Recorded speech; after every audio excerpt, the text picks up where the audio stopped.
जो भारत के बहुसंख्यक हिंदू समाज जो कभी अपने बारे में बात नहीं करता, जो अपने ऊपर हो रहे अन्याय के लिए दुखी होता है पर मुखर होकर कभी कहता नहीं है। अपने आराध्यों की जन्मस्थलियों को पराभवी युगों के प्रतीक में दबे हुए देखना कितनी पीड़ा देता है, असह्य पीड़ा होती है। आज भी काशी में इतना भव्य विराट संकुल बना, पर जो बड़े नंदी हैं वो उसी तरफ मुंह करके बैठे हैं जहां भोले बाबा हैं, क्योंकि कोई भी नंदी का मुंह भोले बाबा के अतिरिक्त किसी दूसरी दिशा में हो ही नहीं सकता। जब बाबा के दर्शन करने जाते हैं तो वो नंदी की पीड़ा भी समझ में आती है। वो नंदी हम सनातनियों से पूछते हैं कि कब तक हम प्रतीक्षा करेंगे और कब तक मेरी ये परीक्षा चलेगी। हमारी इस धरती ने, धरित्री ने बहुत प्रतीक्षा की। 1000 वर्ष तक मेरे पूर्वज, मेरे पुरखों के समर्पण ने, उनकी बलिदानी भावना ने, उनकी नैष्ठ की निष्ठा ने, अपने आराध्यों के प्रति उनकी भक्ति ने हमें भुलाने नहीं दिया। हमें याद, जब धर्म ग्रंथों को जलाया जा रहा था तब घर के अंदर माताएं, माँ, दादी, नानी अपनी संतानों को भगवान की कथा सुना सुना कर संस्कारित करती थी।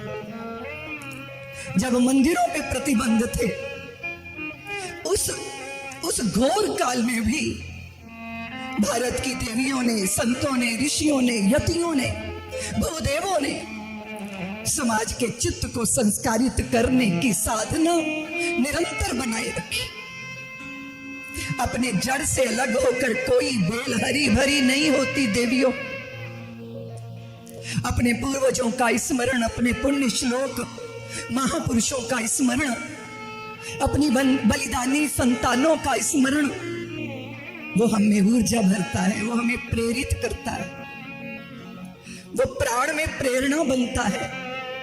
और जब हम प्रेरित होते हैं तो हम प्रण धारण करते हैं, सर्वस्व देंगे। स्मरण कराया आदरणीय मनोज तिवारी जी ने। हम लोग गीत गाते घूमते थे कि कंकर कंकर शंकर इसका प्राण प्राण में गीता है, जीवन की धड़कन रामायण पग पग पर बनी पुनीता है। यदि राम नहीं है श्वासों में तो जीवन का घट रीता है। नर नार श्री पुरुषोत्तम का शुभ मंदिर भव्य बनाएंगे, सौगंध राम की खाते हैं हम। मंदिर वही बनाने के प्रण में भारत की कितनी सारी देवियों ने उस प्रण को पूर्ण करने के लिए। आदरणीय मनोज भैया जब कह रहे थे कि रक्त से जहां राम लिखा, आसान होता है देवियों पुष्प चढ़ा देना डाल से तोड़ के ठाकुर के चरणों में। देवालयों के सामने पुष्प मालाओं की दुकानें बनी रहती हैं, आसान होता है। नारियल की दुकान से नारियल खरीद के भगवान के चरणों में अर्पित कर देना। लेकिन दुष्कर होता है अपना शीश ठाकुर को देना, दुष्कर होता है। भगवान की अर्चना और पूजा, अपने रक्त से अभिषेक करने की भावना इस घोर कलयुग में भी भारत के कार सेवकों में रही, जिन्होंने रक्त देके उस प्रण को पूर्ण करने की प्रेरणा हम सबके भीतर बनाए रखी।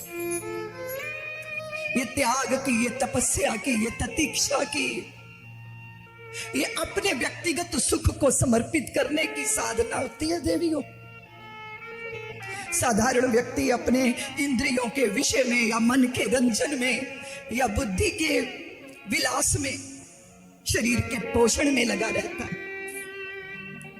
और आप जानती हैं कि तरुणाई कितनी महत्वाकांक्षा रखती है अपने अंदर, लेकिन वो तरुणाई अपनी सारी महत्वाकांक्षाओं को अलग करके सिर्फ हमारे पूर्वज, हमारे पुरखे, हमारे आराध्य वो किसी खंडहर में कैसे बैठे रह सकते हैं। वहां भव्य मंदिर का निर्माण होना चाहिए। वो पत्थरों से बना मंदिर नहीं है देवियों और सज्जनों।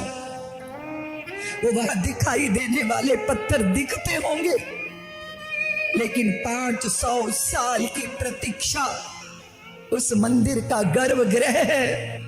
और 500 साल लगातार 70 बार के युद्धों में हुए बलिदान, वो हमारे पुरखों का बलिदान उस मंदिर की बुनियाद है। और 22 जनवरी 2024 को जब रामलला आए तो उस मंदिर के कलश की स्वर्णिम आभा ने हम सबको धन्य कर दिया। और विवाह पंचमी में जब कोविधार ओम से अंकित धर्म ध्वजा यशस्वी देश के प्रधानमंत्री ने वहां आरूढ़ की तो पूरा विश्व आश्वस्त हो गया कि भले ही प्रहलादों को परीक्षाओं की आग से गुजरना पड़ता है, किंतु अंत तो गत्वा जीत किसकी होगी? होली का आखिर में जलकर भस्म होगी। सत्य की ही जीत है, फिर से रहेगी। रवि उदय पर रात ये खुद ही कहेगी, ऐ निशाचर मैं नहीं तो तू कहाँ है? किंतु घृत के वास्ते दधी तो बिलोना ही पड़ेगा। संसार में जब द्वेष की होली जलेगी, तब हमें प्रहलाद होना ही पड़ेगा। यही होता है, तब यही प्रतीक्षा होती है और यही सत संकल्प होते हैं सज्जनों। लोग कहते हैं कि सनातन का भाव समाप्त हो गया। मुझे लगता है कि सनातन तो सनातन है, उसका भाव कभी समाप्त हो नहीं सकता। तुम सतयुग की बात करो, द्वापर की करो या त्रेता की करो, लेकिन इस कलयुग की बात, हम इतिहास नहीं पढ़ रहे थे, हम इतिहास लिख भी नहीं रहे थे, हम सब मिलकर इतिहास बन रहे थे। और इतिहास कैसे बना जाता है? अकिंचन अनिकेतन निर्भय व्यक्ति, यह तो बतलाओ कौन यहाँ है जिसे प्राणों से प्यार नहीं है? मगर जगत में जुड़ा शुरू से मित्र, कहाँ संघार नहीं है। मृत्यु क्या है? वस्त्र बदलना, कुछ पल का विश्राम साथियों। जीवन एक अखंड पर्व है, साधारण त्योहार नहीं है। जीना सबसे बड़ी कला है, लेकिन ये एक अटल सत्य है कि मरने से डरने वाले को जीने का अधिकार नहीं है। ये हमारे रक्त में, ये हमारी शिराओं में, हृदय की तंत्री में, धड़कन में, हमारी बुद्धि के गौरी शंकर में या मन के वृंदावन में, हमारे चित्त की अयोध्या में अगर किसी प्रतिमा की प्राण प्रतिष्ठा है तो वो प्रतिमा है सत संकल्प। मानव मात्र के लिए, संपूर्ण मानव जाति के वादा दावा नहीं कर सकते हम सनातनी। भगवान के ऊपर हमारा ये अधिकार है, तो भगवान कहते हैं मैं तो जगन्नाथ हूं, वो जगन निवास है, वो जगन्नाथ। जब मनुष्य के मानवीय काया में भी आते हैं, भारत की धरा को धन्य करने के लिए, कृतार्थ करने के लिए, तो वो किसी राज सिंहासन पर आरूढ़ होके भर नहीं बैठते। सत्ता हस्तगत करना उनका उद्देश्य नहीं होता। क्या उद्देश्य होता है? सज्जनों का परित्राण। 3 लक्ष्य है भगवान के अवतार के, सज्जनों का परित्राण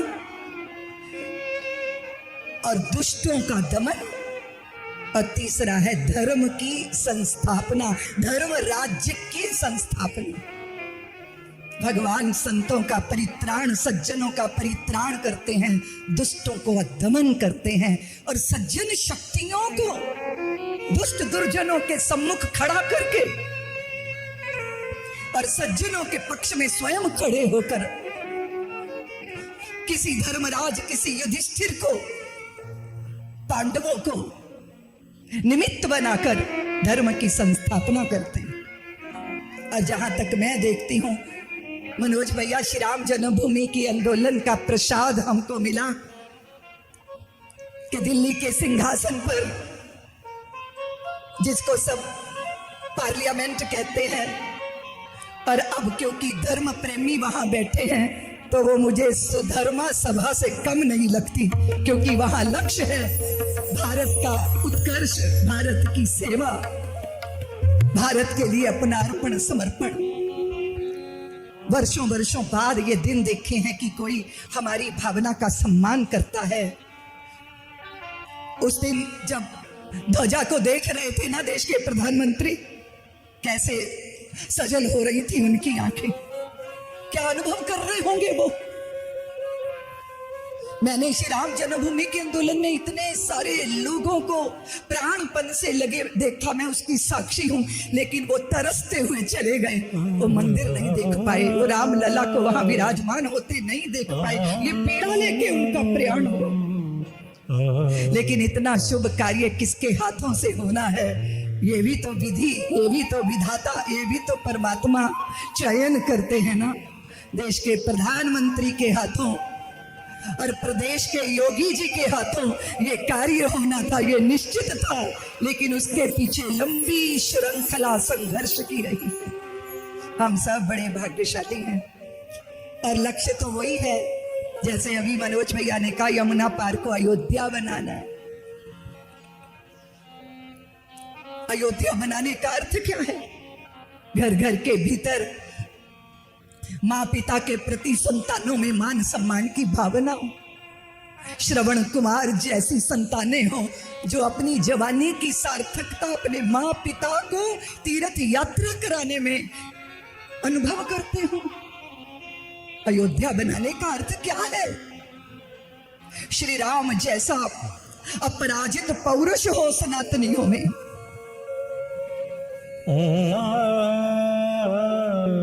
और प्रतीक्षा त्याग। वाल्मीकि कहते हैं कि वे ऐसे हैं, वे ऐसे हैं कि अपने उपकारी को कभी भूलते नहीं। ध्यान से सुनिएगा, श्री राम अपने उपकारी को कभी भूलते नहीं। जिन्होंने उपकार किया है, कुछ अच्छा किया, सहयोग किया, समर्थन में खड़े हुए, विपत्ति के काल में संग नहीं छोड़ा। श्री राम अपने उपकारी को कभी भूलते नहीं और अपने अपकारी का कभी स्मरण करते नहीं। किसी ने बुरा किया, अच्छा नहीं किया, प्रतिकूलताएं खड़ी की, उनकी याद नहीं करते, लेकिन जिसने पथ पर साथ चले, पथ को प्रशस्त किया, उनको कभी भूलते नहीं। हमें अपने जीवन में ऐसा गुण धारण करना है। लक्ष्मण जैसी प्रतीक्षा, भरत जैसा संतत्व, शत्रुघ्न जैसी मौन साधना। जानते हो यमुना पार वालों, हम सनातनियों की संतानें तुलसी के पौधे हैं, और तुलसी के पौधे शराबों से नहीं, संस्कारों के गंगा जल से सींचे जाने चाहिए। यह संकल्प जब जन जन के मन में होगा, तब हम देखेंगे कि सब जगह अयोध्या, पूरी भारत की भूमि, पुण्य भूमि, हमारी संतानें सदमार्ग पर है, शराब की बोतलों का आश्रय नहीं लिए हैं, वो सच्चा अमृत पहचान गई है। वो अमृत है भगवान का नाम, संपत्ति है चरित्र की प्रमाणिकता, नैतिकता आधार है जीवन का। तो फिर अभावों के बीच में भी व्यक्ति कभी बिखरता नहीं, अभावों के बीच में भी। देवियों, तुम तो जानती हो, पत्थर जो चोट खा के टूट गया कंकर बन गया, और पत्थर जो चोट को सह गया शंकर बन गया। प्रतिकूल परिस्थिति में भी नहीं बिखरना किसके बल पर होता है? ये धन के बल पर नहीं हो सकता, ये बाहरी किसी साधन के बल पर नहीं हो सकता। ये आंतरिक अपनी निष्ठाओं, आदर्शों के प्रति अपनी समर्पण बुद्धि और लक्ष्य की पवित्रता, उसके प्रति कोई द्वंद्व चित्त में जब नहीं होता, जब संकल्प के सामने कोई विकल्प नहीं होता, तब व्यक्ति सिद्धि के द्वार पर खड़ा हो जाता है। कभी ये, कभी यो, कभी ऐसा, कभी वैसा। वो एक शेर है ना, खुदा ही मिला ना विसाले सनम, ना इधर के रहे ना उधर के रहे। कभी लगता है पश्चिम के जगत की तरह दुनिया के साथ दौड़ लगाए हैं, और कभी लगता है भीतर की महासना महातारा को साध ले। दुविधा क्यों? कोई दुविधा नहीं। मेरा मार्ग वही है जो मेरे पुरखों ने मेरे लिए प्रशस्त किया है। और मेरे लिए मार्ग है, मेरे लिए पथ है, मेरे लिए मार्गदर्शन है। पश्चिम के तौर तरीकों से हमारी समस्याओं का समाधान नहीं होगा देवियों। एक व्यक्ति की बकरी बीमार हो गई, उसने दूसरे से पूछा तेरी बकरी बीमार हुई थी तो तूने क्या किया था? उसने कहा मैंने मिट्टी का तेल पिलाया था। तो इसने अपनी बकरी को भी मिट्टी का तेल पिला दिया, बकरी मर गई। इसने कहा यार तूने मुझे क्या बता दिया कि मिट्टी का तेल पिलाया था? मैंने तो अपनी बकरी को मिट्टी का तेल पिलाया तो वो मर गई स्वस्थ होने की बजाय। तो उसने कहा मेरी भी मर गई थी, तूने आगे पूछा ही नहीं, तूने आगे पूछा ही नहीं। जहां घर बिखर जाए, जहां अनिश्चय लोगों के ऊपर काले बादलों की तरह संतानों में आ जाए, जहां माँ पिता जीवन भर साथ ही ना रह सकते हो, जहां घर मात्र मकान हो, वो हमारे गुरु हो सकते हैं, वो हमारे मार्गदर्शिता हो सकते हैं क्या? बोलो देवियों। इसीलिए कदाचित अपनी श्रेष्ठ परंपरा को हम वैसे ही भूल गए जैसे जैसे जैसे एक जगह पर बैठा बैठा एक व्यक्ति जिंदगी भर भीख मांगता रहा। जब उसकी मृत्यु हुई तो लोगों ने कहा कि इसके शरीर के साथ इस जगह की थोड़ी मिट्टी खोद के भी इसी के साथ बहा देनी चाहिए। मिट्टी खोदी तो उसके नीचे भारी खजाना मिला। सारी जिंदगी जिस भूमि पर बैठ के दुनिया की तरफ भिखारी बना, भिक्षुक बना, मंगता बना, देखता रहा, वो एक भारी खजाने पर बैठा था। हम अपनी समस्याओं के लिए दूसरों की तरफ क्यों देखें?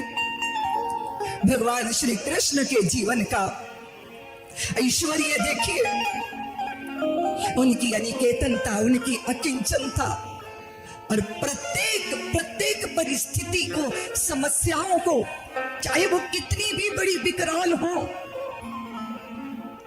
तो उनको देख के लगता है समस्या बड़ी नहीं होती, समाधान बड़ा होता है। क्या बड़ा होता है? बोलो देवियों।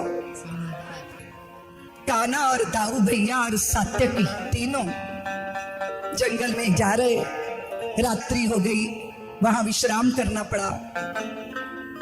तो निर्णय ये हुआ कि 2 जने सोएंगे, 1 जना पहरेदार बनेगा। तो सबसे पहले सात्यकी जी की जिम्मेदारी लगी, राम और श्याम सो गए। 2-2 घंटे की जिम्मेदारी लगी थी। तो एक ब्रह्म राक्षस वहां प्रकट हो गया देवियों, और उसने सात्यकी को मल्ल युद्ध, द्वंद्व युद्ध के लिए ललकार दिया। किसी योद्धा को अगर कोई योद्धा ललकार दे तो फिर उस चुनौती को कैसे ना स्वीकार किया जाए। सात्यकी को क्रोध आया और क्रोध में वो उससे भिड़ गए। अब ब्रह्म राक्षस पटक पटक के सात्यकी जी को जैसे धोबी पाट पे कपड़ा पटका जाता है, क्योंकि इन्हें गुस्सा आ रहा है। ब्रह्म राक्षस बड़ा होता जा रहा है, बड़ा होता जा रहा है। 2 घंटे सात्यकी को बिताने मुश्किल हो गए। चिल्लाए 2 घंटे बीतने के बाद, दाऊ भैया जागो। तो दाऊ जागे, इतने टूट गया था, तार तार ढीला हो गया था शरीर का सात्यकी जी का, कि वो बता ही नहीं पाए कि 2 घंटे मेरे साथ क्या होता रहा, तू सावधान रहना, ये भी नहीं बता पाए, वहीं गिर के सो गए। अब दाऊ भैया पहरेदारी कर रहे हैं। थोड़ी देर में वो ब्रह्म राक्षस फिर प्रकट हो गया। दाऊ भैया चलो आओ, बड़ा दूध मक्खन दधी खाया, आइए आइए जरा। दाऊ भैया का तो गुस्सा नाक पे बना रहता है, और भिड़ गए क्रोध में उस ब्रह्म राक्षस से। इनको जितना क्रोध आए उतना ही बड़ा ब्रह्म राक्षस विराट उठा उठा के कभी वो पटके कभी वो पटके। 2 घंटे बिताना मुश्किल हो गया। दाऊ ने किसी तरह मार खा खा के समय बिताया। चिल्लाए कन्हैया जागो। अब आई मेरे श्याम सुंदर की बारी। सोचिए जरा, दाऊ सात्यकी सोए हैं और कन्हैया पहरेदार बने घूम रहे हैं, और ब्रह्म राक्षस फिर आ गया सामने। बोले कान्हा आ जाओ, जरा देखो दूध मक्खन छाछ ने कितनी मजबूती दी है, जरा अपनी भुजाओं का बल दिखाओ मुझे। और जैसे ही ब्रह्म राक्षस ने ललकारा, तैसे ही कन्हैया ने इतना बड़ा मुस्कुराया। कितना बड़ा मुस्कुरा के दिखाओ, पूरी मुस्कान। बोले अच्छा ब्रह्म राक्षस जी, आप मल्ल युद्ध के लिए आप ललकार रहे हैं, लेकिन अगर यहाँ मल्लयुद्ध करेंगे तो ये दो लोग जो सो रहे हैं उनका क्या होगा? उनकी निद्रा में बाधा बनेगी, इसलिए थोड़ा अलग चलते हैं। जैसे ही मुस्कुराए ना भगवान, वो ब्रह्म राक्षस इतना बड़ा छोटा हो गया। फिर भगवान ने उसके कंधे पे हाथ रखा और फिर बोले, बताओ भैया क्या हाल चाल है? अकेले ही डोल रहे हो कि कुछ ब्याह भी किया है? और जरा दिखा तो दो कौन से वृक्ष पे बने रहते हो, लटके रहते हो। जैसे ठाकुर मुस्कुरा के बातें कर रहे हैं ना, ब्रह्म राक्षस छोटा छोटा छोटा छोटा और इतना छोटा हो गया जैसे वो काले रंग का चीता होता है ना, इतना छोटा। और भगवान ने उसको यूं चुटकी में पकड़ा, पीतांबर में रखा और ऐसे गांठ लगाई। क्या है ब्रह्म राक्षस? क्या है ब्रह्म राक्षस? ब्रह्म राक्षस है जिंदगी की समस्या। क्रोध से भिड़ोगे तो हिमालय जितनी बड़ी लगेंगी, मुस्कुरा के सामना करोगे तो उनकी औकात एक चींटे जैसी रह जाएगी। समस्या बड़ी नहीं होती, समाधान बड़ा होता है। और किसी भी कीमत पर अपने संतुलन को खोया नहीं जा सकता। अपनी संतुलित बुद्धि के साथ, विवेकमान बुद्धि के साथ, क्योंकि भगवान ने इतनी लीलाएं की। उन्होंने 125 वर्ष तक वो धराधाम पर रहे। 17 बार जरासंध ने मथुरा के अंदर ललकारा था उनको, युद्ध युद्ध युद्ध युद्ध। वो युद्ध उनको किसी राज सिंहासन की चाह नहीं थी, लेकिन युद्धों के निमंत्रणों को कभी उन्होंने ठुकराया नहीं। दुष्टों का समस्त आसुरी शक्ति राजाओं के रूप में, जिनको जन्म के साथ ही सत्ता, श्री, ऐश्वर्य, जय जयकार मिलते, वो असुर और मदोन्मत्त हुए और तमाम असुरों का मिलकर एक संयुक्त मोर्चा बन गया। एक एक प्रवृत्ति के, एक एक रुचि, एक एक स्वभाव के लोग तो मित्र बन ही जाते हैं ना। लोग कहते हैं कि पति पत्नी का जोड़ा बनाने के लिए उनके गुण मिलाने चाहिए, लेकिन ये मित्र, ये गुणों से मित्र बन जाते हैं। क्या होता है इनके साथ? आपका बहुत अच्छा अंतरंग ये गुणों से थी, ये जब दुर्गुण मिलते हैं ना तब मित्र बन जाते हैं। क्योंकि जो आपका सच है वो आपके मित्र को पता होता है। आपको वहां कोई ड्रामा नहीं करना होता कि अंदर से आप दुष्ट है और धर्मात्मा बन के दिखाना है। ये नाटक समाज में करना है, मित्र के सामने नहीं करना। इसलिए मित्र वो जो मित्र के सच जानता है। तो ये सारे एक तरह के लोग एकत्रित हो गए। भगवान ने बहुत सारे उनके विवाह हुए, लेकिन उन विवाहों के पीछे राजनैतिक कारण भी थे और उन देवियों की आर्त पुकार भी थी। रुक्मणी जी ने आर्तनाद करके भगवान को पुकारा था। शिशुपाल तो वहां बारात लेकर आ गए थे। अन्य मनोलग्ना, किसी दूसरे की मनोनीता मैं कैसे स्वीकार कर सकता हूँ, ये कह के द्वारकाधीश कुंडलपुर से चले गए थे। और जब देवी रुक्मणी को पता चला तो उन्होंने अनशन कर दिया था। उनकी दृढ़ प्रतिज्ञा थी कि द्वारकाधीश के अतिरिक्त मैं किसी दूसरे का मन वचन कर्म से अंगीकार उसे नहीं कर सकती, उसका वर्ण नहीं कर सकती। भगवान ने कहा, रुक्मिणी मैं आपका हाथ नहीं पकड़ूंगा, आप मेरा पकड़ लो। रथ भी मैं नहीं चलाऊंगा देवी, रथ भी आप ही चलाइए, ताकि सबको समझ आए कि मैंने हरण नहीं किया आपका, आपने मेरा हरण कर लिया है। द्वारका में जब रुक्मणी जी को लेके भगवान आए तो संपूर्ण द्वारका कृतार्थ हो गई, धन्य हो गई, उत्सव मनने लगा। बड़ी सुंदर अद्भुत झांकी है भगवान की। हम लोग राजस्थान की देवियां, भारत की बहुत सारी देवियां भगवान की स्वरूप माधुरी का दर्शन करके हाँ हारे कानो लागे चेरूपाड़ो, देखिए भगवान का सौंदर्य, भगवान के प्यारे अधर पल्लव, नीलमणि सा कलेवर, शंख जैसी ग्रीवा, बड़े बड़े नेत्र, घुंघराली अलकावली, संग में लक्ष्मी स्वरूपा रुक्मणी जी सोह रही हैं, शोभायमान हो रही हैं। ऐसी झांकी का दर्शन कर लेते हैं। हाँ हाँ रे कानू लागे चेरूपाड़ो,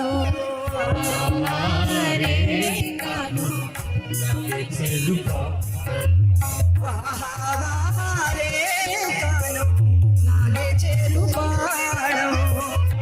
भगवान के विवाहों की कथा करूंगी ना तो तुम्हें कैलकुलेटर लेके बैठना पड़ेगा।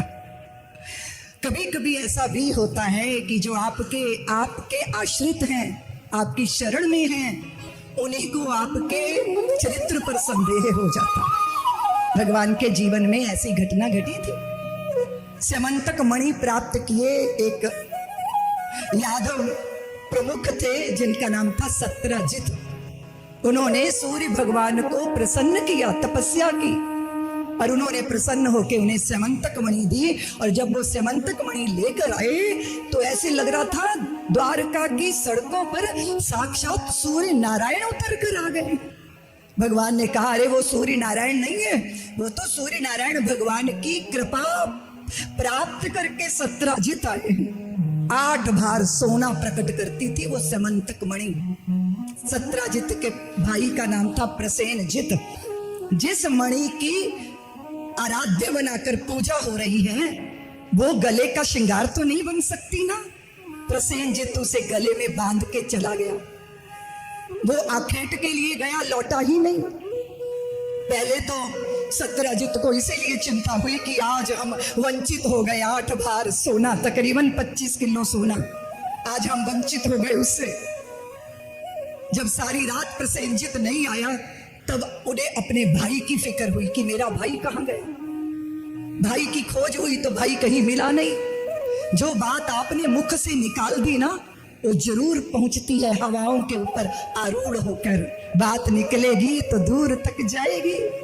सत्यजित ने किसी से बात कर दी कि हो ना हो, क्योंकि हुआ ये था कि द्वारकाधीश भगवान ने सत्यजित से कहा था कि ये मणि तेरे लिए अनुकूल नहीं रहेगी, इसलिए तुम इसको राजकीय कोष में जमा करा दो। कोई भी बहुत ज्यादा कहीं खजाना मिले तो वो तो सरकार के पास जाना चाहिए, राजकीय कोष में जमा होना चाहिए। एक व्यक्ति इतना धन लेकर क्या करेगा, कितना धन। इसलिए तो जब जहां ज्यादा धन होता है तो फिर क्या होता है वहां ईडी का छापा पड़ता है, ट्रक भर भर के बरामद होता है ना कि जरूरत से ज्यादा रखा है, अतिरिक्त रखा है, जनता की गाड़ी कमाई का रखा है, एक के ऊपर इसका अधिकार नहीं है। भगवान ने कहा, सत्यजित जी आप इसको जमा करा दीजिए राजकीय कोष में, क्योंकि मणि हो, पशु हो, नग हो, गाड़ियां हो, ये सबको अनुकूल होती हैं क्या? बोलो देवियों। जब कोई ज्योतिषी से पूछती हो कि मैं कौन सा नग मोती पहनूं तो कहते हैं ना कि कपड़े में रख के सिराने के नीचे रख के 24 घंटे देख लेना कि तुझे अनुकूलता है या नहीं है, उसके बाद सोने चांदी में मड़ा के पहनना। ऐसी चर्चा होती है। कभी कभी तो पशु तक भी किसी की गौशाला में गाय बछड़ा बछड़ी देती ही नहीं, कोई दूसरा ले जाता है तो प्रभु दक्षिणा हो के रूप में, दान के रूप में, प्रेम के रूप में दूध भी देती, बछड़े बछड़ियों को भी जन्म देती। अब देखो कोहेनूर का हीरा था ना हमारे देश में, कौन ले गए? वो ब्रिटेन वाले ले गए, जिनको दम्भ था कि पूरे संसार में हमारा सूर्य कभी अस्त नहीं होता, क्योंकि बहुत सारी दुनिया पे उन्होंने कब्जा कर रखा था। अब वो कहां सिमट के रह गए जो सारे संसार में दनाते थे, कितने एक द्वीप में सिमट के रह गए। इसका मतलब कोहेनूर का हीरा उनको भी अनुकूल। बोलो ना, हक्की बक्की मुझे क्या देख रही हो? हाँ हूं, कुछ तो करो, पता तो चले सुन रही हो कि सो रही हो। भगवान ने सही सम्मति दी, लेकिन सत्यजित तो लालची हो गया था, क्योंकि भगवान ने उससे कहा था कि तुम राजकीय कोष में मणि जमा करा दो, तो उसको ये लगा कि मेरे भाई को मणि के लिए मरवा दिया, गायब कर दिया। किसने? द्वारकाधीश ने। सोचिए, कल्पना कीजिए, एक ऐसा स्थान शरियाती के द्वारा जो दंभ भरा गया था। शरियाती थे, उन्होंने कहा कि सारी पृथ्वी मेरी है, सारी पृथ्वी पे मेरा राज्य है, मैं इसका स्वामी हूं। तो उनके सारे पुत्रों ने सर झुका के मान लिया, हाँ बाप जी आप जो कहते हो ठीक कहते हो। लेकिन उनके छोटे पुत्र थे आनृत, उसने कहा पिताश्री आप गलत कह रहे हो, आप ठीक नहीं कह रहे, क्योंकि भूमि तो परमात्मा की, भगवान की, साक्षात सर्वेश्वर जगन निवास जगन्नाथ श्री हरि की प्राण प्रिया वल्लभा है भूमि। हम उसके कभी स्वामी नहीं हो सकते। हम भूमि के पुत्र तो हो सकते हैं, पर भूमि पति कभी नहीं हो सकते, क्योंकि भूमि पति तो वेंकटेश भगवान है।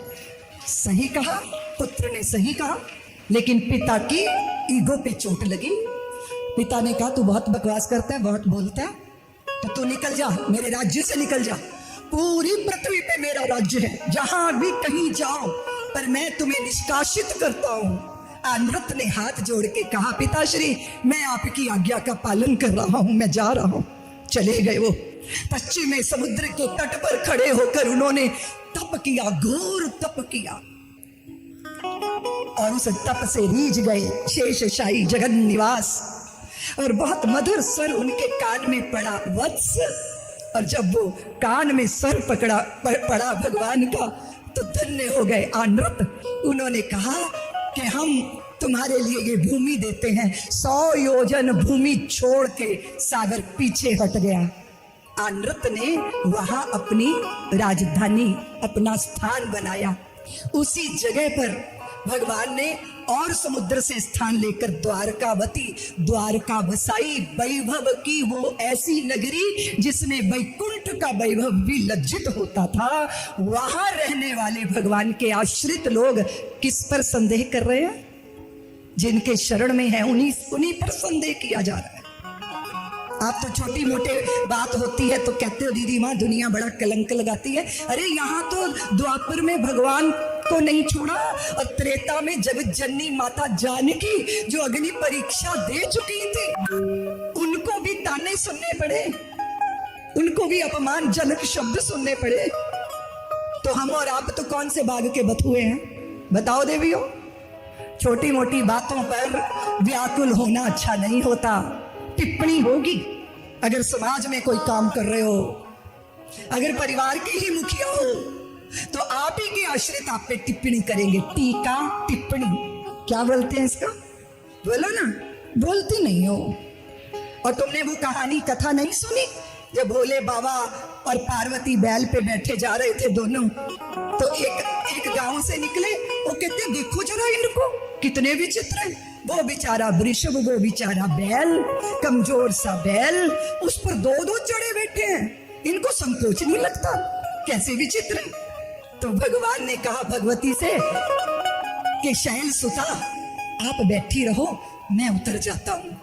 बोले बाबा पैया पैया चलने लगे। पार्वती बैल पर बैठी हैं। दूसरे गांव में पहुंचे तो लोग कहते हैं देखो देखो इस यौवन की मदमाती को देखो, वो बुढ़ा ठेरा बेचारा पैया पैया चल रहा है और ये ऊपर बैल पे चढ़ी बैठी है। अब मैया को बड़ा संकोच लगा। वो बोली भगवान ये तो गलत है, ये तो सही नहीं है। आप बैठिए बैल पर, मैं पैदल चलती हूँ। भगवान भोले बाबा वृषभ पे बैठे हैं, पार्वती पैया पैया चल रही है। तीसरे गांव में पहुंचे तो वो गांव वाले कहते देखो देखो जरा, ये हट्टे कट्टे बैल पे चढ़े बैठे हैं। वो कोमल कुसुम जैसी इतनी नाजुक, इतनी कोमल, वो बेचारी कंटका कीड़ मार्ग में पैया पैया चल रही है। अब क्या करें? भगवान बोले देवी मैं भी उतर जाता हूँ। वो भी बैल से नीचे उतर गए। अब दोनों पैदल चल रहे हैं और बैल खाली चल रहा है।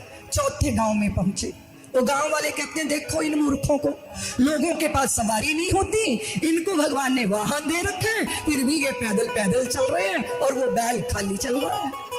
सब कुछ करके देख लिया, पर टीका टिप्पणी से पीछा। और स्मरण रखना, जो टीका टिप्पणी से डरते हैं ना, वो कभी जिंदगी में कोई काम कर ही नहीं सकते। इसलिए अपना इरादा सही रखिए, लक्ष्य शुचिता से भरा रखिए, बाकी टीका टिप्पणियों से भयभीत हो जाओगे ना। तो एक ने कहा दीदी माँ मैंने कभी कोई गलत काम किया ही नहीं। तो मैंने कहा तुमने कभी कोई काम किया ही नहीं होगा। ऐसा कभी हो सकता है? गलती तो हो ही जाती है। लेकिन अगर हमारा मानस, हमारा संकल्प शुद्ध है, हमारा लक्ष्य शुद्ध है, और हमें पता है कि हम अपनी नजरों में गिरे हुए नहीं हैं, और जब प्रभु के भी चरणों में जाएंगे ना, तो उनकी आंख में आंख मिला के देख सकेंगे, क्योंकि हमने जीवन में कोई पाप नहीं किया। ऐसी स्पष्टता अगर जीवन में होती है तो आप टीका टिप्पणियों से कभी भयभीत, बोलो ना, बोलती नहीं हो। हमारे बीच में विश्व हिंदू परिषद के अंतर्राष्ट्रीय अध्यक्ष माननीय आलोक कुमार जी आए हैं। करतल ध्वनि करके उनका स्वागत कीजिए। हम बातें कर रहे थे आपके आने से पहले, आदरणीय मनोज भैया ने इतना सुंदर गीत गाया, हम सजल हो गए।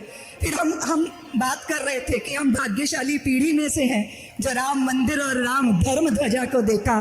तो हमारे आलोक जी जब से विश्व हिंदू परिषद के अंतर्राष्ट्रीय अध्यक्ष बने हैं ना, तब से हमारी सारी समस्याओं के समाधान हो गए। हमारे रामलला आ गए, धर्म ध्वजा चढ़ गई। आपका भारी सौभाग्य है ये। तो हम क्या बातें कर रहे थे? बोलो ना। टीका टिप्पणी सही है ना। लोग कहेंगे पैसा खा गया, लोग कहेंगे अरे बेकार है, लोग कहेंगे बड़ा अभिमानी है, लोग कहेंगे कुछ और छिपाए झंडा होगा, लोग कहेंगे अरे ये वाले बंदे का पता नहीं मनसा वाचा। दुनिया भर की बातें हैं जी। जब अवतारी महापुरुषों को नहीं छोड़ती दुनिया, तो हम और आप तो किसी गिनती में है नहीं। सुनो जी, लेकिन एक बात, अगर आरोप लग जाए तो क्या करोगे? अगर आरोप लग जाए तो क्या करोगे? बोलो देवियों, क्या करोगे? लड़ने चली जाओगी चंडी बन के कि तेरी ऐसी तैसी मैं करती हूँ, तुझे बताती हूँ, ऐसा करोगे? बोलो ना। अगर ज्वाला जल लगी हो, उसमें प्रतिवाद का घी डालने से ज्वाला और भड़कती है। अगर आरोप लगा हो तो आवेश में नहीं आना चाहिए, अपना संतुलन बनाए रखना चाहिए, लेकिन अपनी पवित्रता को स्पष्ट करने का प्रयत्न जरूर करना चाहिए। नहीं तो मौनम स्वीकार लक्षणम हो जाता है। लोग कहेंगे देखो हमने कहा चुप हो गया, जरूर कुछ काला है। भगवान सुधर्मा सभा में कहकर गए, क्योंकि याद रखना द्वारकाधीश कहलाते हैं वो, पर द्वारका के सिंहासन पर वो नहीं विराजे। द्वारका के सिंहासन पर उग्रसेन बैठे थे। भगवान तो सुधर्मा सभा के एक सदस्यों की तरह सदस्य थे। उन्होंने पता है क्या किया? सोचो क्या किया होगा भगवान ने? सोचो देवियों क्या किया? भगवान ने सबसे पहले सुधर्मा सभा के सदस्यता से इस्तीफा दिया और स्वयं निकल गए प्रसेनजित को ढूंढने। जंगल में प्रसेनजित नहीं मिला, क्योंकि उसको शेर खा गया था। और शेर ने मणि ली हो गई, तो आगे गए तो शेर भी मरा पड़ा मिला। तो एक भालू के चरण चिन्हों को देख देख के भगवान एक गुफा में गए और अपने साथियों से कहा 27 दिन तक बाहर नहीं आया तो लौट जाना, नहीं तो मेरी प्रतीक्षा करना। उस गुफा में गए तो बच्चे, भालू के बच्चे उस मणि से खेल रहे थे। तो वो मणि भगवान ने बच्चों से कहा हमें दे दो।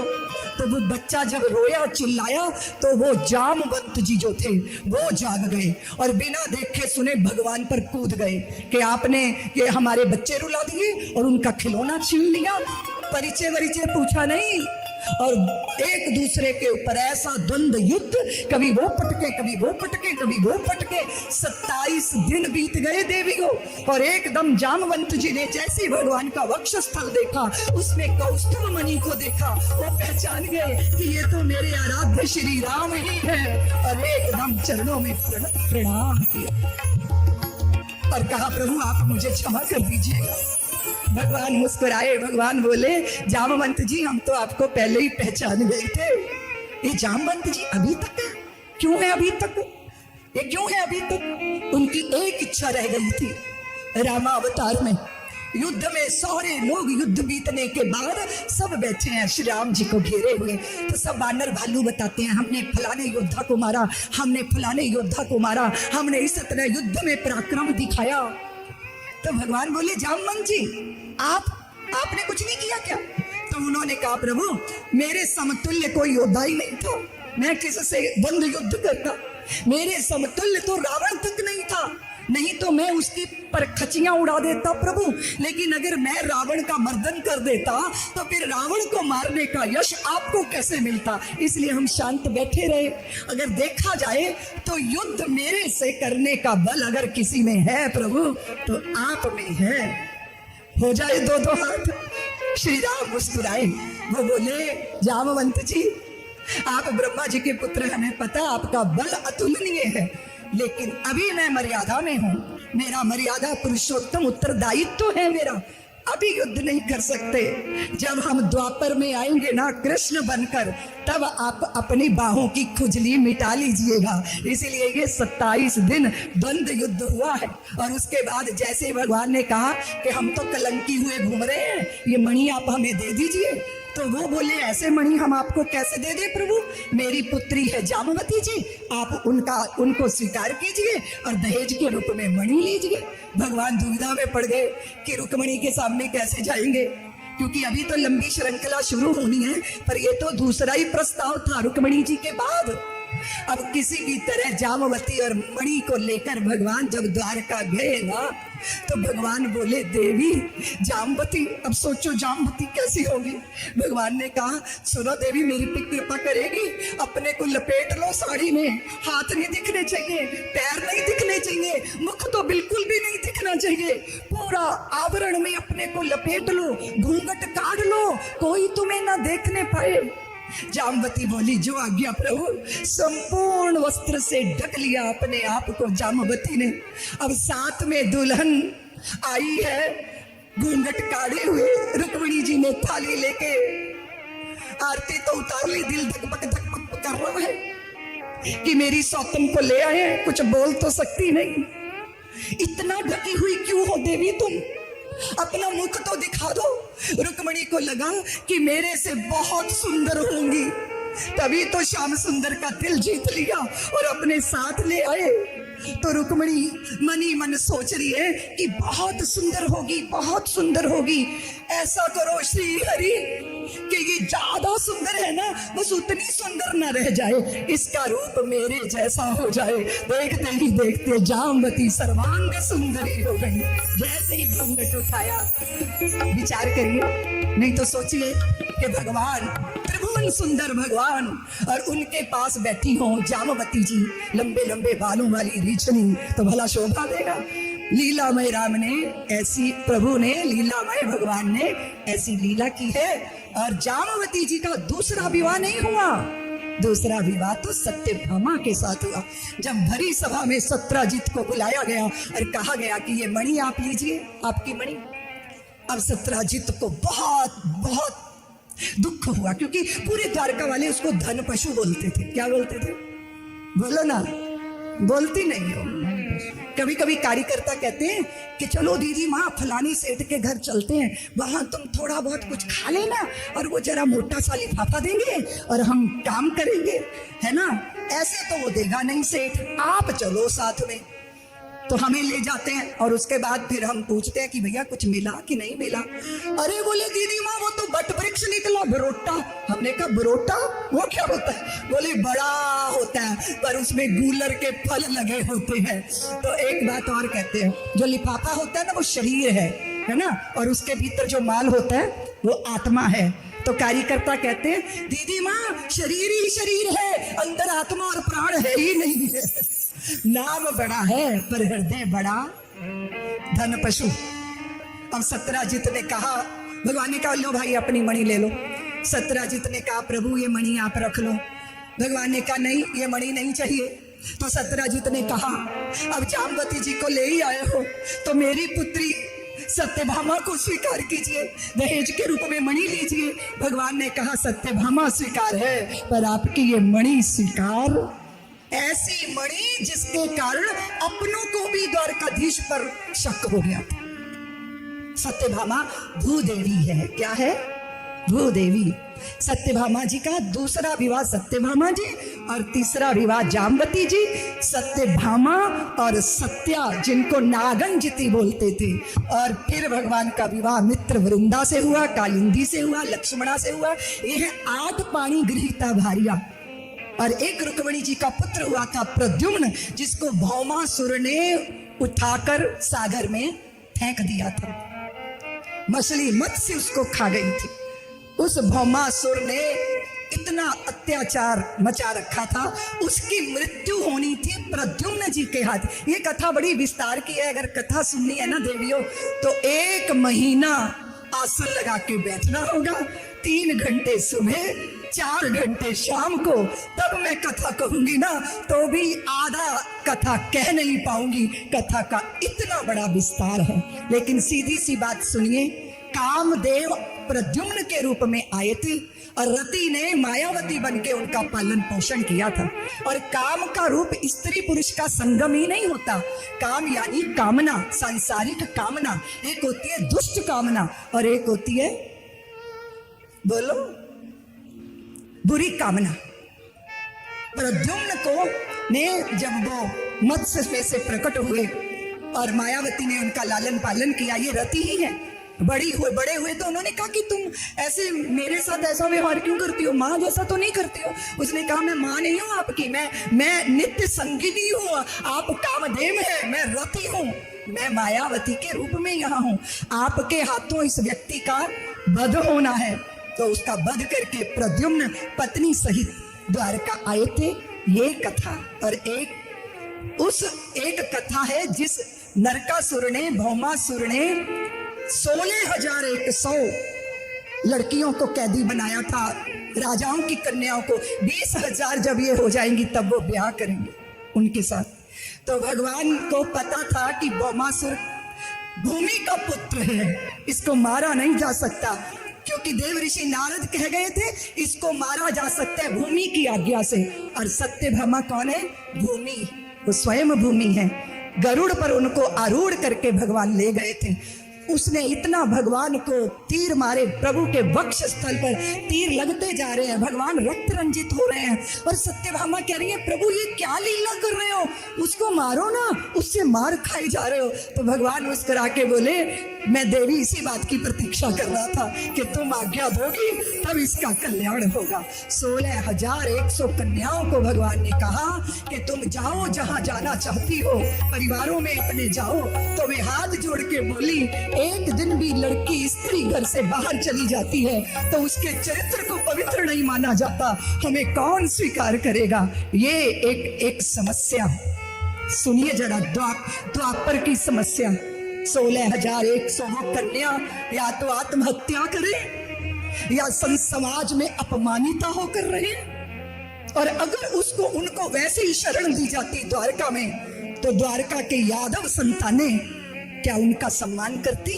बोलो देवियों, बोलो देवियों। 16,100 उन कन्याओं को समाज में प्रतिष्ठा देनी थी। इसलिए भगवान ने कहा कि जब ये द्वारकाधीश की पत्नियां होंगी ना तो सारा समाज इनकी तरफ श्रद्धा से नजर उठा के, दृष्टि उठा के देखेगा। ये प्रभु ने क्रांति की। 16,100 कन्या, सोचिए जरा कितना बड़ा विस्तार है भगवान का दाम्पत्य। सोचिए तुम्हारी तो एक ही है तो तुम हापू हापू करने लग जाते हो। और देव ऋषि नारद को लगता है कि कैसे करते होंगे। 16,108 कैसे होता होगा। देव ऋषि नारद को ना बड़ा कौतूहल रहता है। उनको लगता है मैं अपने प्रभु की लीलाओं का चिंतन करता रहता हूँ। तो पर उनका गृहस्थ जीवन कैसे चल रहा है ये भी तो पता चलना चाहिए। जब वो मैं देखूंगा तभी तो मैं उस लीला का चिंतन करूंगा। तो देव ऋषि नारद सुबह सुबह मंगला आरती के समय खटपट खटपट पादुकाएं और पहुंच गए रुक्मिणी जी के भवन में। उन्हें लग रहा था कि वहीं होंगे और सचमुच भगवान शैया का त्याग कर रहे थे। रुक्मिणी जी जल अर्पित कर रही थी और देव ऋषि नारद ने कहा मैं तो कहता था पुराने चावल अधिक सुगंध देते हैं, अभी जाके सत्यभामा को बताता हूँ। और जैसे ही सत्यभामा के भवन में गए तो वहां निम्ब की, कदम्ब की, मौलश्री की, बबूल की दातुने करीने से सजी थी। प्रभु दंत धावन कर रहे थे और सत्यभामा जी स्वर्ण झारी से जल ढार रही थी। देखा दूर से, लेकिन भगवान ने भी देख लिया। भगवान ने कहा देव ऋषि नारद इतनी सुबह आप आ गए। हाँ प्रभु, मंगला आरती का दर्शन करने आया हूँ। भगवान ने कहा तो फिर कुछ सेवा पूजा तो करवा लीजिए अपनी। नहीं प्रभु। तो फिर कहाँ गए? जामवती के जब भवन में गए तो वहां अद्भुत दृश्य था। वहां पे पासे बिछे हुए थे और भगवान उद्धव और वो बैठे क्या कर रहे थे? बोलो ना, बोलती नहीं। हाँ, अद्भुत है। कहीं दंत धावन, कहीं स्नान, कहीं भोजन, कहीं पूजा, कहीं यज्ञ, कहीं खेल। 16,108 घर में, और जब भी देव ऋषि नारद मिलते भगवान उनसे ऐसा ही व्यवहार करते जैसे वो पहली बार मिल रहे हैं। अब तो भगवान ने उठकर देव ऋषि नारद का हाथ पकड़ा और कहा कि कुछ तो पाते जाइए। दूध का चषक देखते ही देखते पी गए देव ऋषि नारद। बोले प्रभु आज मुझे बहुत जल्दी है। भगवान बोले हाँ देव ऋषि, अभी तो 16,000 घर बाकी हैं। ये सुनना था तो देव ऋषि चरणों में गिर गए। प्रभु मेरे पिता ब्रह्मा जी जब आपकी लीला नहीं समझ पाए तो उनका मानस पुत्र भला मैं आपकी लीला कैसे समझ सकता हूँ। भगवान ने पता है क्या कहा, लीलाधारी है ना प्रभु, चुटकी भी लेते हैं। भगवान बोले वैसे देव ऋषि नारद ब्रह्मचारियों को, साधुओं को गृहस्थियों के घर में ताक झाक करना अच्छा नहीं है। अमोघ वीर्य है भगवान। प्रत्येक पत्नी को लगता है कि वो मेरे ही पास है। जामवती कहती है कि प्रभु सारी मेरी बहनें सोचेंगी कि आप कभी नहीं उनके पास जाते, आप जाओ ना, मुझे संकोच लगता है। उन्हें लगता है पूरे समय भगवान उन्हीं के यहाँ। भगवान बोले देवी प्रिय, अगर किसी को मुझसे मिलना होगा तो तेरी बैठक में आके मिल लेंगे, तुम क्यों इतना धीर होती हो। 10 पुत्र 1 पुत्री, प्रत्येक पत्नी को यह प्रसाद मिला था। पूरे यादव वंश की संतानों से धरती धन्य होने लगी थी।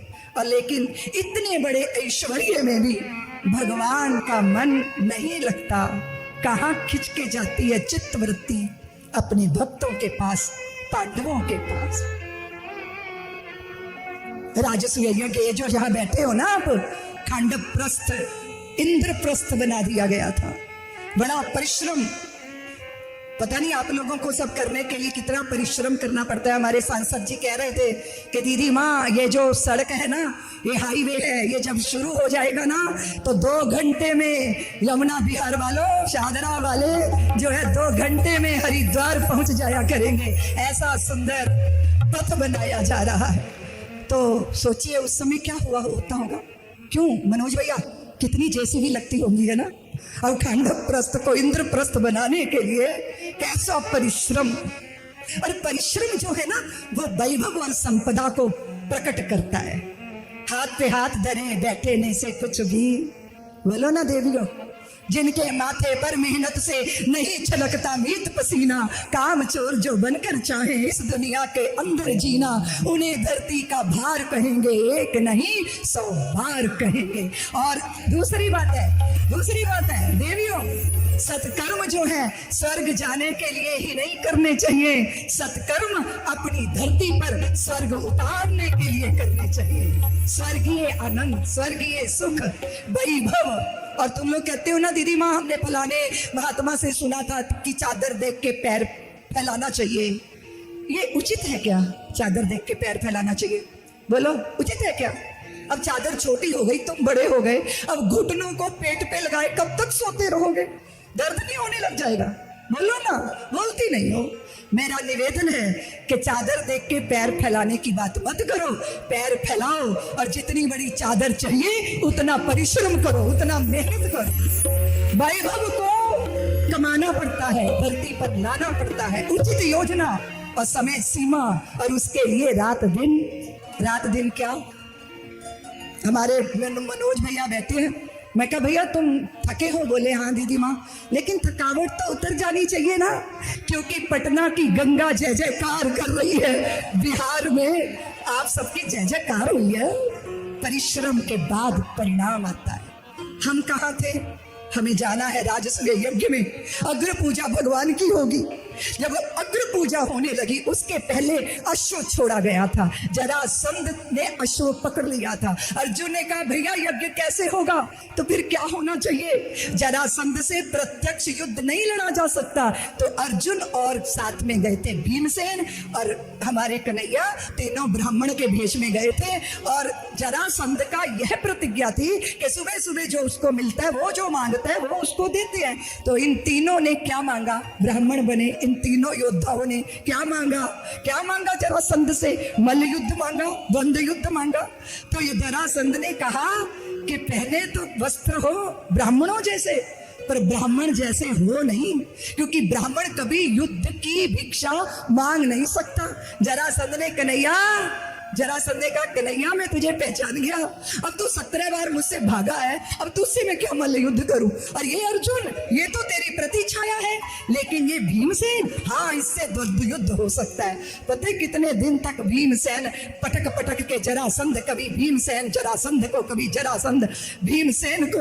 और एक दिन कन्हैया ने पूछ लिया भैया, भीम भैया कैसे हाल है? तो भीम भैया बोले कि चुप हो जाइए, कैसे हाल है? बोले मेरी दुर्दशा करवा दी, मेरा अंग अंग दुख रहा है, मेरे शरीर का तार तार ढीला हो गया, अब यहाँ बैठ के काजू बादाम खा रहे हो और हमारी दुर्दशा करवा दी। और फिर मेरी तरफ भगवान ने कहा भीमसेन भैया आप मेरी तरफ देखते ही नहीं, आप युद्ध में लगे पड़े हो, इस बार मेरी तरफ देखिएगा। तो फिर जब भगवान की तरफ देखा भीमसेन, भगवान ने ऐसे सींग को 2 भागों में चीरा और विपरीत दिशाओं में फेंक दिया। ये मारा नहीं जा सकता था जब तक बीच में से चीरा नहीं जाएगा। जरासंध बीच में से 2 भागों में विभक्त करके विपरीत दिशाओं में फेंके गए। प्राण ज्योति भगवान में आई, क्योंकि दुश्मन मित्र से ज्यादा चिंतन करता है अपने दुश्मन का।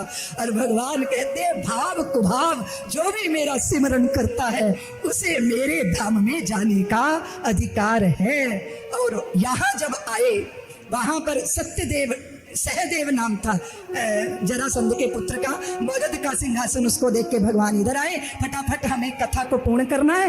भगवान की अगर पूजा हुई, जैसे ही पूजा प्रारंभ हुई तो कर्ण कटु कटु कटु बिल्कुल कड़वा कड़वा स्वर, किसका है ये शिशुपाल का है।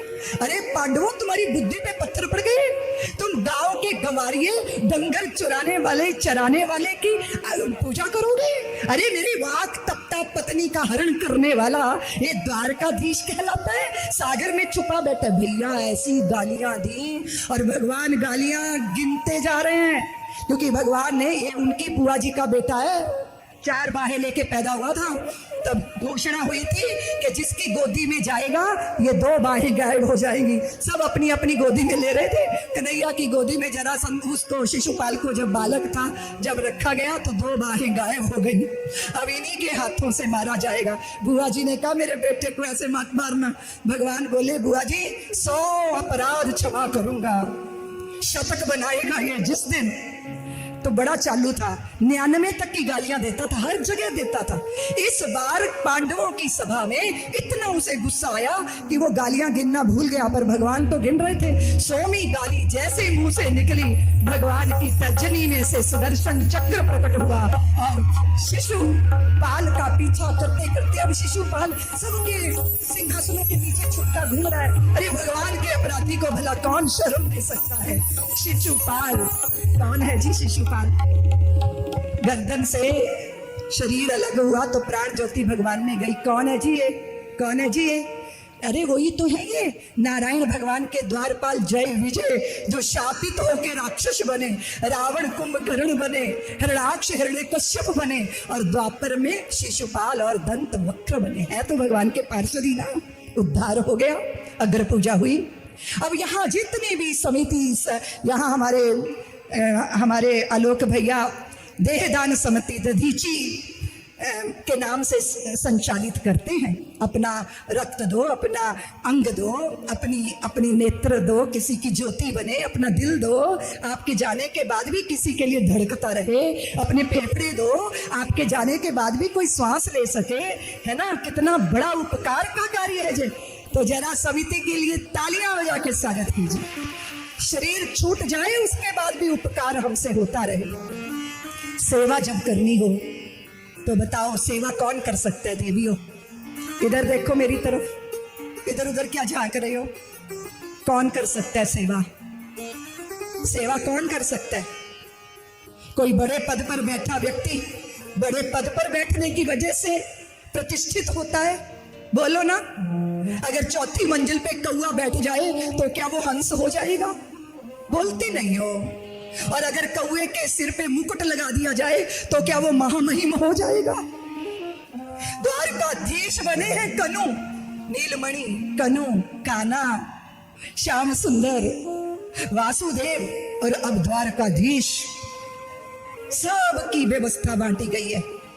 व्यवस्था जब बांटी जाती है तो स्वभाव देखा जाता है। कि इसको ये काम देना कि नहीं। क्यों आलोक भैया? कोई अपनी नकचड़ी बहू को अतिथियों के स्वागत की जिम्मेदारी लगा दे तो पूरे खानदान की नाक तो कटी जाएगी ना। देखना ये पड़ता है कि खिलाना किसको आता है, अच्छा बना के अच्छा खिलाना किसको आता है। जिम्मेदारी उसको दी जाती है जिसकी उसके प्रति रुचि होती है। भगवान ने कहा कि कर्ण की जिम्मेदारी है सबको दान देना। जो भी राजसूय यज्ञ में अतिथि आए हैं सबको दान देना किसकी जिम्मेदारी है? बोलो ना। दुर्योधन को पता है भगवान ने, बड़े लीलाधारी हैं, दुर्योधन को भगवान ने जिम्मेदारी लगाई सारे भूमंडल के भू नरेश जो ये उपहार ले लेकर आएंगे ना उसे स्वीकार करना है। सुबह से शाम तक दुर्योधन बेचारा पांडवों को मिले उपहार पकड़ता रहता था। भुजाएं उसकी थक जाती थी, छाती पे सांप अलग लौटते थे। सबको सेवाएं बांटी प्रभु ने और स्वयं क्या सेवा ली? स्वयं संतों के भंडारा जहां होता है, भूदेवों का भंडारा जहां होता है, वहां की जूठी पत्तल समेटने की जिम्मेदारी द्वारकाधीश भगवान ने ली है। विचार करो सनातनियों, तुम तो अपने मंदिर में भी पोचा नौकरों से लगवाते हो। अब पूजा करते करते और रामो जरा तुलसी तो ले, अरे तुम उठो जरा, तुलसी दल तुम स्वयं लाओ, स्वयं हाथों से भोजन बनाओ, स्वयं उस प्रसाद को ठाकुर के चरणों में अर्पित करो। भगवान बता रहे हैं कि ऊंचे से ऊंचे पद पर पे बैठकर भूमि पे बैठने की विनम्रता आप में होनी चाहिए, तब आपके द्वारा राष्ट्र का उत्कर्ष होता है, संस्थाओं का उत्कर्ष होता है। अब यहाँ पर बड़ी अच्छी अच्छी कथाएं हैं, लेकिन हमें तो जाना होगा वापिस द्वारका, क्योंकि वहां भगवान का एक भोला भक्त प्रतीक्षा कर रहा है। सुदामा के बिना तो कथा पूर्ण नहीं हो सकती, और सुदामा स्वाभिमानी थे। विद्या पढ़ना और पढ़ाना, सदगृहस्थ से लेना दान, स्वयं यज्ञ करना करवाना और स्वयं भी देना दान, ये 6 कार्य भूदेवों के होते हैं देवियों। ये युग है ब्राह्मणों को गाली देने का। आप तभी प्रगतिशाली माने जाओगे जब भर भर के ब्राह्मणों को गाली दोगे।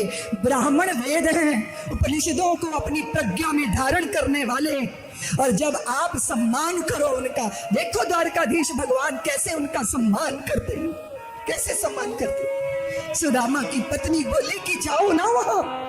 नहीं जा सकता देवी, नहीं जा सकता, मैं याचक भिक्षुक बनकर नहीं जा सकता। मैंने कब कहा याचक बनकर जाओ? मिलने तो जा सकते हो ना, मिलने तो जा सकते हो। 4 घरों में चिवड़े बांध कर पोटली में। हुआ ये था देवियों, क्योंकि भगवान नेत्र बंद किए बैठे थे और बड़े गंभीर थे, बहुत गंभीर थे। बाकी पटरानियों महारानियों ने कहा देवी रुक्मिणी वो क्यों इतने गंभीर है, वो कितने चुप है, ऐसा क्यों है? आप तो उनके मन की पढ़ सकते हो ना।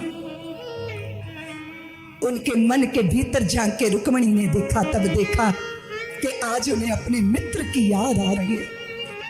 थोड़ी देर में देखा महारानियों ने कि भगवान वहां नहीं है। भगवान ने क्या किया? वो यति का भेष बनाकर सुदामा के नगर में पहुंच गए। सुदामा घर में नहीं थे, उन्होंने कुटिया में शब्द किया। सुदामा पत्नी आई, यति को देखा तो प्रणाम कर दिया। यति बने भगवान ने कहा देवी मुझे भिक्षा में कुछ चाहिए। तो सुदामा पत्नी बोली महात्मन मेरे घर में कुछ नहीं आपको देने के लिए, मेरे पति भिक्षा लेने गए हैं, वो आएंगे तो मैं आपको दूंगी। यति बने भगवान ने कहा किंतु देवी मुझे ज्यादा भूख भी नहीं थी, तो जल ही पिला देगी, मैं तृप्त हो जाऊंगा। मिट्टी के पात्र में जल भरकर सुदामा पत्नी लाई। साड़ी में पैर अटक गया।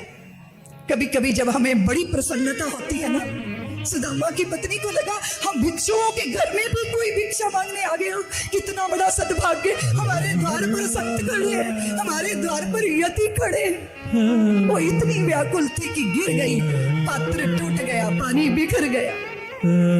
मेरा भाग्य देखो महात्मा, आपको जल भी नहीं पिला सकती। भगवान यति बने भगवान ने कहा देवी ऐसा करो, मुझे ज्यादा प्यास भी नहीं है, मुझे एक वचन दे दो, मुझे एक वचन दे दो।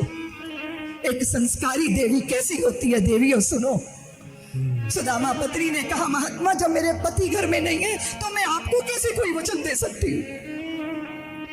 तो उन्होंने कहा, देवी बस इतना वचन दे दे कि तेरे जब पति आएंगे तो उनको तुम द्वारका जाने के लिए कह देना। द्वारकाधीश मिलने के लिए, द्वारकाधीश से मिलने के लिए वो चाहे, बस ये वचन दे दे। वो बोली, हाँ ये तो मैं आपको वचन दे सकती हूँ, मैं तो स्वयं चाहती हूँ कि मेरे पति अपने मित्र से मिलने जाए। और देवियों, आज सुदामा पत्नी को देखकर सुदामा ने कहा, देवी आज तू कितनी प्रसन्न है, अरे तुझे कोई खजाना मिल गया। सुदामा पत्नी ने कहा, नाथ मुझे खजाना तो नहीं मिला, पर खजाने से कम भी नहीं मिला। मेरे द्वार पर आज एक संत आए, उनका दर्शन किया तो मेरा तन मन धन्य हो गया, मेरे हृदय की दरिद्रता पता नहीं कहां चली गई। सुदामा पत्नी विवश करती है तो लेकर चलते हैं। मेरा तो जो भी कदम है वो तेरी राह में। हुआ ये कि चिवड़े लिए लिए द्वारकापुरी जब पहुंची तो वो उस वैभव की नगरी को देख के सलज्ज हो गए। मैं कैसे जाऊंगा, मैं कैसे कहूंगा कि मैं उनका मित्र हूं। द्वारपाल बार बार पूछ रहे हैं, संकोच में सुदामा अपना परिचय नहीं दे रहे और मुश्किल से कहा कि मैं सुदामा द्वारकाधीश का मित्र।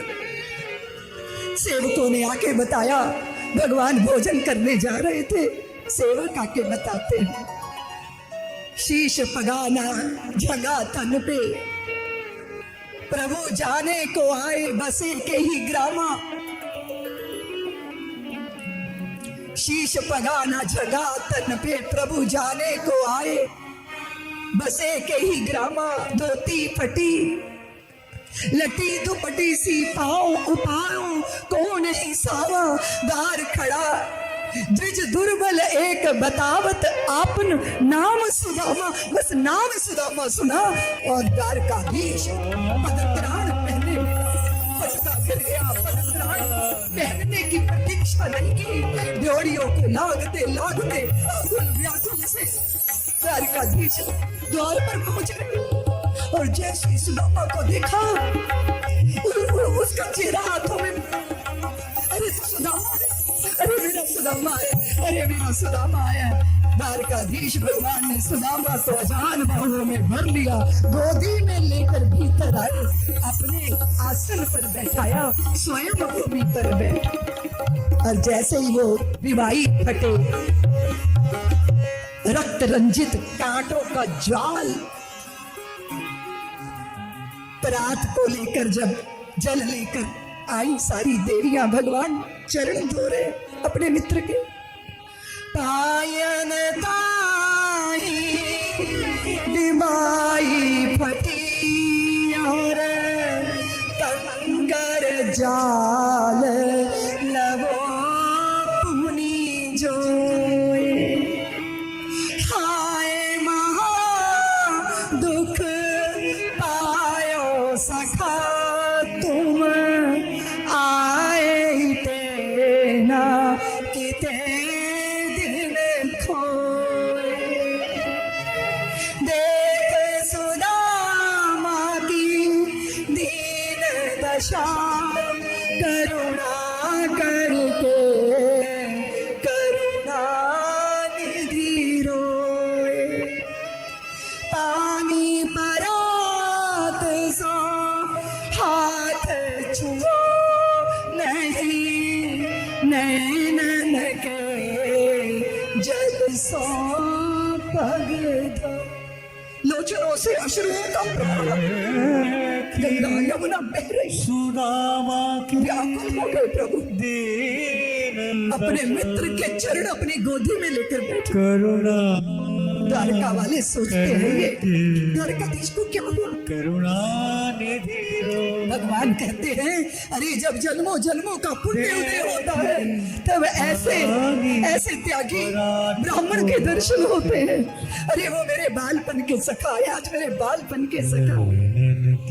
सुदामा को समझ नहीं आ रहा कि इस वैभव की नगरी मोह संकोच में डूबे जा रहे। रुक्मिणी आसन पर बैठा दिया था, रुक्मिणी की शैया पर भगवान ने सुदामा को जब बैठाया ना, तो रुक्मिणी को रोष आ गया था कि कैसे धूल धूसरित वस्त्रों वाला कृष खाए प्राणी मेरे बिस्तर मेरी शैया में। भगवान को बहुत बुरा लगा। भगवान ने मन से ही संकेत किया कि भूल गई हो रुक्मिणी, तेरा प्रेम पत्र लेके एक ब्राह्मण ही मेरे पास आया था। अगर वो ब्राह्मण ना आया होता तो आज तुम द्वारकाधीश की साम्राज्ञी महारानी पटरानी कभी नहीं बन सकती थी। रुक्मिणी को सुधि आई, सब प्रस्तुत हो गए, सब आके प्रणाम कर रहे हैं और द्वारकाधीश परिचय दे रहे हैं, सुदामा ये तेरी भाभी। सुदामा आशीर्वाद देते हैं, आशीर्वाद भव, सौभाग्यवती भव, पुत्रवती भव। फिर दूसरी आई, वो बोले सुदामा देख तेरी भाभी। फिर सौभाग्यवती भव, पुत्रवती भव। फिर तीसरी आई, प्रणाम किया, सुदामा तेरी भाभी, सौभाग्यवती भव, पुत्रवती भव, खुश रहो। आशीर्वाद देते देते सुदामा देख रहा लाइनों की लाइनें लगी पड़ी हैं। भगवान को धीरे से सुदामा ने कहा कि कन्हैया ये घर की ही है कि पड़ोस की भी आ गई। तो भगवान ने कहा सुदामा ये सब तेरी भाभियां हैं, और ये बताओ सुदामा तुमने विवाह किया कि नहीं। सुदामा नीचे सर दिया, धीरे से कह रहे हाँ कर लिया। भगवान बोले मित्रद्रोही, मुझे बिना बताए विवाह करेगा। अरे कितना बड़ा द्रोह किया मेरे साथ, और तुमने मेरे बारे में भाभी को बताया मेरे बारे में। अगर मेरे बारे में भाभी को बताया होगा तो जरूर भाभी ने मेरे लिए कुछ भेजा होगा। अरे यही तो धर्म संकट है उस ब्राह्मण का कि इस वैभव की नगरी में वो ये 4 मुट्ठी चावल कैसे समर्पित करे, वो भी रंग बिरंगे। और ये तो चौर अगर गन्ने हैं सुदामा, छुपा नहीं पाओगे तुम। पोटली छुपाते छुपाते सुदामा बेचारे प्रयत्नशील, और भगवान ने पोटली छीनी और वस्त्र फट गया, चिवड़े धरती पर गिर गए। भगवान उछल पड़े, एक मुट्ठी भरी मुख में रखा, दूसरी मुट्ठी पकड़ लिया हाथ रुक्मिणी ने, सब दे दोगे। एक मुट्ठी में तो आपने इसको अपनी जैसा वैभवशाली बना लिया, दूसरी मुट्ठी में क्या क्या देना पड़ेगा पता है?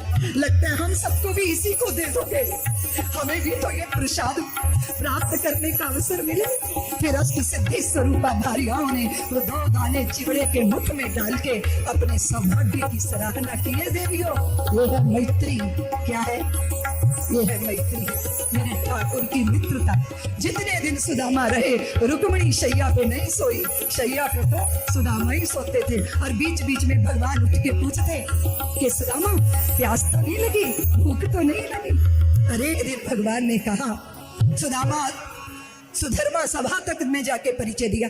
एक दिन भगवान ने कहा सुदामा प्रेम नहीं जानते तुम, प्रेम नाम का रसायन तुम्हारे भीतर बनता नहीं है। तो कहा सुदामा ने क्यों कन्हैया ऐसा क्यों कह रहे? आलोक भैया 2 मिनट अपनी वाणी से बोलकर जाना। तो हम निवेदन कर रहे थे कि भगवान ने कहा तुझे भाभी की याद नहीं आती? तो सुदामा ने कहा आती है। तो फिर जाते क्यों नहीं? सुदामा ने कहा चला जाऊंगा। नहीं बोले आज ही चले जाओ। जैसे ही सुदामा आए वैसे ही विदा कर दिया। प्रभु कम से कम एक जूती दान कर देते। जब आया था आपका मित्र कितना रोए थे आप, वो जैसे आया वैसे ही विदा कर दिया। सुदामा स्मृतियों की याद ले लेके लौटे, और जब लौटे तो उन्हें लगा कि अरे ये वैभव की नगरी, ये तो मैं द्वारका आ गया, क्या मैं दोबारा द्वारका आ गया? ये मैं कहाँ आ गया? अरे ये जो महल की खिड़की में से झांक रही है ये तो मेरी पत्नी है। हाय हाय इसने इतना श्रृंगार क्यों किया है? लगता है मेरे बाद ये किसी सेठ का हाथ पकड़ के बैठ गई, अब इससे मिलकर क्या करूंगा? यूं लौट गए लगे सुदामा। तो सुदामा पत्नी ने सेवकों को दौड़ाया, अरे अपने स्वामी को रोको।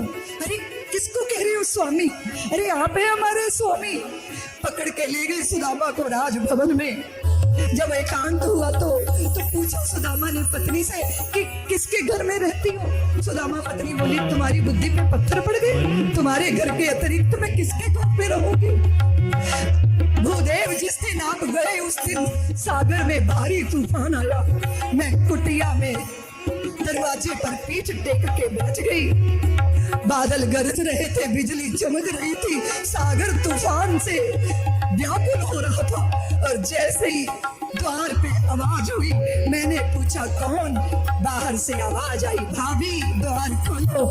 जैसे ही मैंने द्वार खोला, सामने द्वारकाधीश भगवान जगर मगर करते वे भीतर आ गए और उन्होंने कहा, भाभी वो कहता है ना कि मित्रता समान लोगों में होनी चाहिए। आज मैं अपने मित्र को अपने ही समान वैभवशाली बनाने आया हूँ और भाभी आपको धन्यवाद देने आया हूँ कि आपने मेरे मित्र को द्वारका भेज दिया, ये धन्यवाद देने आया हूँ। वो बताती है कि सारा ये संसार, सृष्टि, राजभवन, अश्वारोही, गजारोही, ये हंस, ये तालाब उनके संकल्प की सृष्टि है। ये इतना वैभवशाली सुदामा को बनाया। बोलिए भक्तवत्सल भगवान की।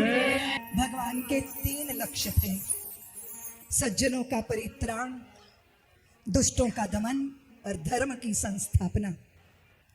भगवान अपनी यह लीला समाप्त करने से पहले सारे भूमंडल के जितने दुष्ट पापी, भले ही उनके ही कुल क्यों ना हो, अपने कुल के कुलंगारों को भी उन्होंने नष्ट कर दिया। वसुदेव जी को देव ऋषि नारद से आत्मज्ञान करवाया, ऐसी लीला रची कि संतों ने यादव कुमारों को श्राप दे दिया। भगवान ने द्वारका वालों से कहा, द्वारका छोड़ दो, क्योंकि आज से 7 दिन बाद द्वारका डूब जाएगी। सारे यादव वंशियों ने एक दूसरे की कपाल क्रिया कर दी और भगवान भी स्वधाम जाने के लिए ब्रह्मा इत्यादि गंधर्व किन्नर देवता स्तुति करने लगे और मेरे ठाकुर ने यदुवंशी होने का मान छोड़ा। जिस घास के तिनके से यादव वंशी मरे थे, उसी मूसल के एक टुकड़ा जो जरा व्याध के बाण पर लगा था, भगवान ने लीला करी, वो चरण में लगा और भगवान ने उद्धव से कहा, उद्धव जाओ, बद्री विशाल जाओ। उद्धव बोले, प्रभु आप चले जाएंगे तो धरती के भक्त व्याकुल होंगे, उनका क्या? भगवान ने कहा, उद्धव भाई, श्रीमद् भागवत में मैं वांगमयी रूप में विराजमान रहूंगा। जो भक्त भागवत जी को श्रवण करेंगे उनको मैं अपने सुधाम बुलाऊंगा, अपना धाम दूंगा, उनका कल्याण करूंगा। सुखदेव भगवान ने परीक्षित को कथा सुनाई और कहा, सुखदेव बोले कि परीक्षित आज 7वां दिन है, तेरे चित्त की दशा क्या है? परीक्षित ने कहा, गुरुदेव ना मैं जन्मा हूं ना मैं मरूंगा, शरीर जन्मा है, शरीर की ही मृत्यु होगी, मैं तो अजन्मा अविनाशी। तक्षक से आने से पहले परीक्षित समाधि में उतर के शरीर छोड़ चुके थे। तक्षक ने डसा तो परीक्षित का शरीर भस्मीभूत हुआ। ये पूर्ण कथा श्रवण करने के बाद, कराने के बाद सुखदेव भगवान वैसे ही अंतर्धान हो गए जैसे वृक्ष वल्लरियों में से प्रकट हुए थे। यह पावन कथा, जो भागवती कथा, कल्याणकारी कथा, सुख देने वाली, दुख हरने वाली और जीते जी मुक्ति देने वाली, इस भागवत कथा की जय जयकार करिए। बोलिए भागवत भगवान।